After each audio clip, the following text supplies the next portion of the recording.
What's up? What's up? What's up, everybody? About to give you a quick commentary. Um, if you like it, please subscribe, click like, do whatever you want to do with the algorithm. Let them know that I even exist. Uh, I'm about to click on something right quick. All right,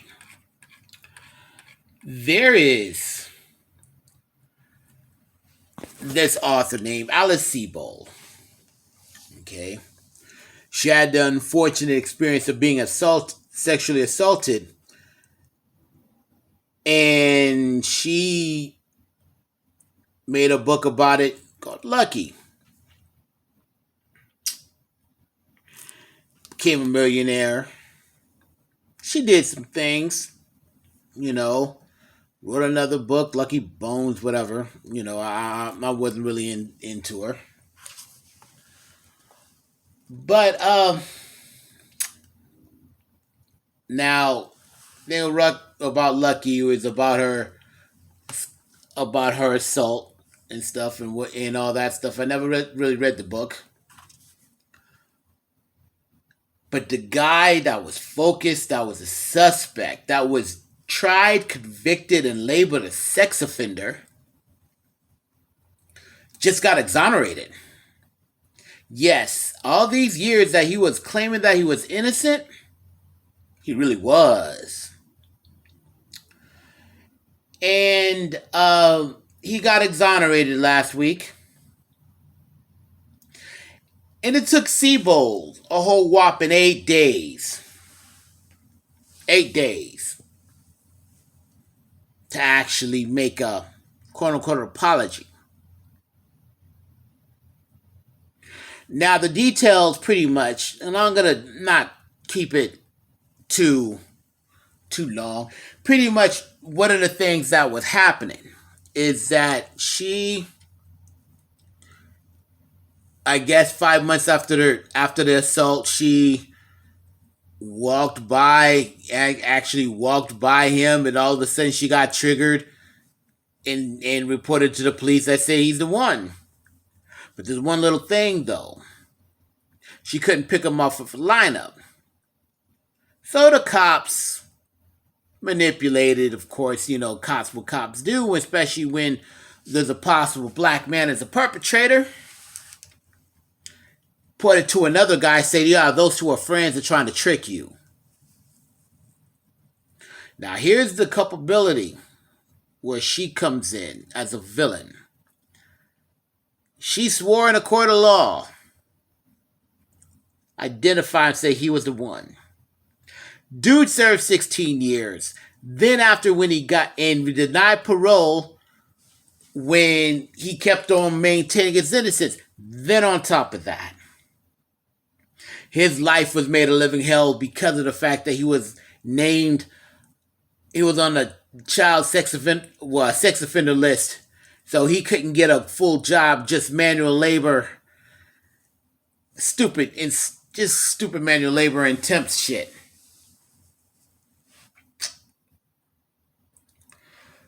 So 8 years later, okay, now here's the thing, right? Now, she knew this shit was sketchy. She knew it was sketchy. She knew the whole process was sketchy. Yes, she was traumatized when she was 18. Now, some of these white feminists would try to say, oh, she's just a child. Oh, no, because see, black women don't have that luxury of being called a child. Even when they're 12, they call them women or call them sexualized. No, she was an adult at the time. Yes, in college, yes, she was 18, 19, but she was still an adult. Okay. As we continue, so they was going to have a movie out.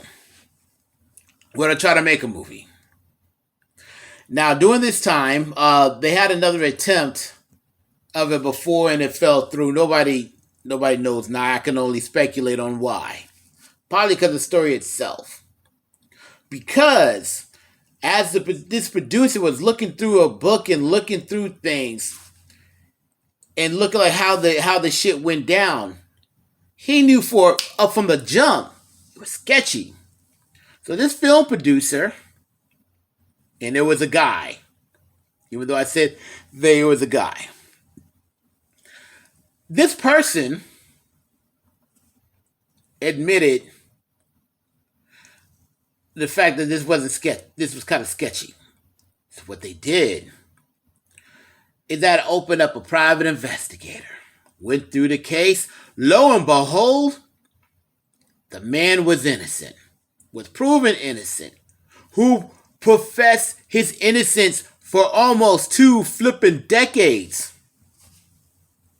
Right? And so the SyracuseNews.com posted it. And by the way, the producer found it, let him know, all that stuff. Oh, he's flipping about from the project. Since then, they lost their funding. But they lost the funding before this shit came out. Or maybe it did came out and we just hearing this stuff. Whatever. We'll get into that later. So, now, we have an issue here, right? Now, I posted on BuzzFeed on Facebook. Posted it on New York Times and stuff and other people. See, there are so many dynamics to this. See, for every white woman who agreed that she should also be accountable, there's about 10 times as many that was willing to defend the fact that she was pretty much instrumental of putting an innocent black man in jail, in prison, ruin his flipping life, right? So after 8 days, I even posted her feet of our statement, right? I posted a link on the BuzzFeed article. And I don't think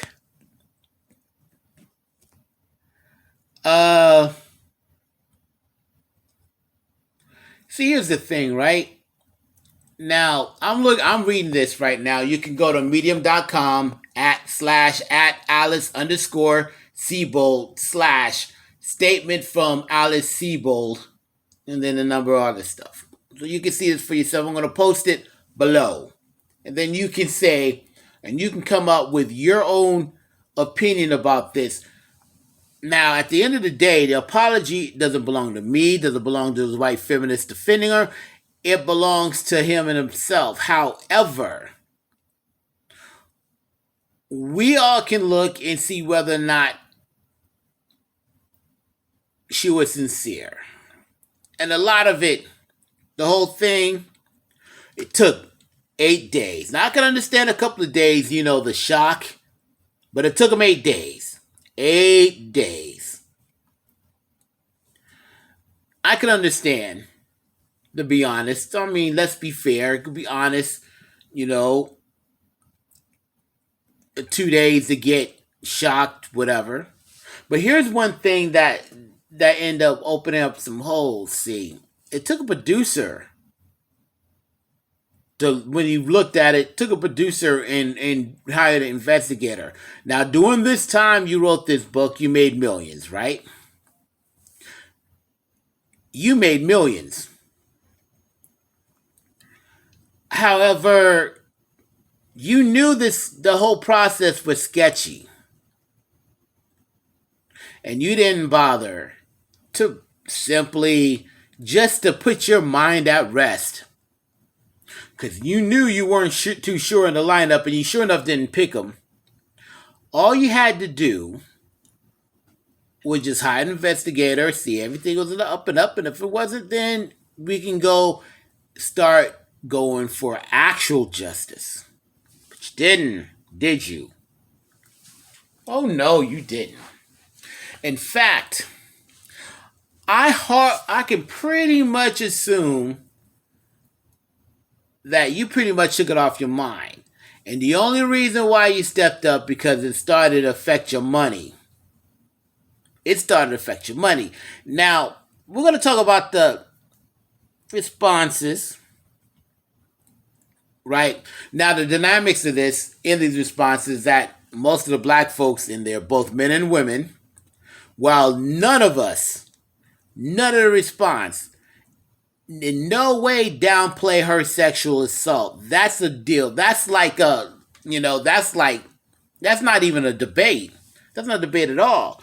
But her complicity in putting yet another innocent black man in prison and ruined his life. No, he didn't get lynched physically, but emotionally and psychologically, he was.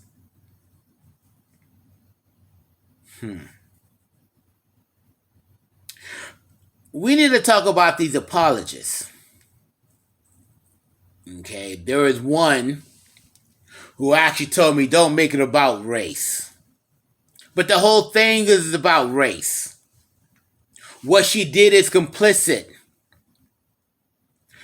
And check this out. Check this out. She said, first paragraph. I want to say that I'm truly, first sentence actually. First, I want to say that I'm truly sorry to Anthony Broadwater, and I deeply regret for what you have been through. I'm going to flip this around. Oh, I can't flip it around, huh? Damn. All right. I am sorry for most of all for the fact that the life that you could have led was unjustly robbed from you, and I know that no apology can change what happened to you and never will.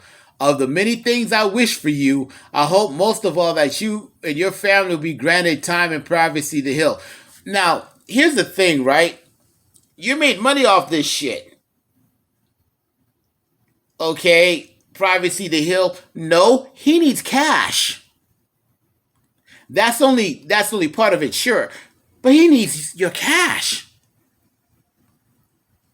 He needs your ducats, your bag. Your bag. See, if your bag's legit, then it would have been cool. Oh man, the sun kind of coming through. More dramatic effect. But anyway, then you want to try to like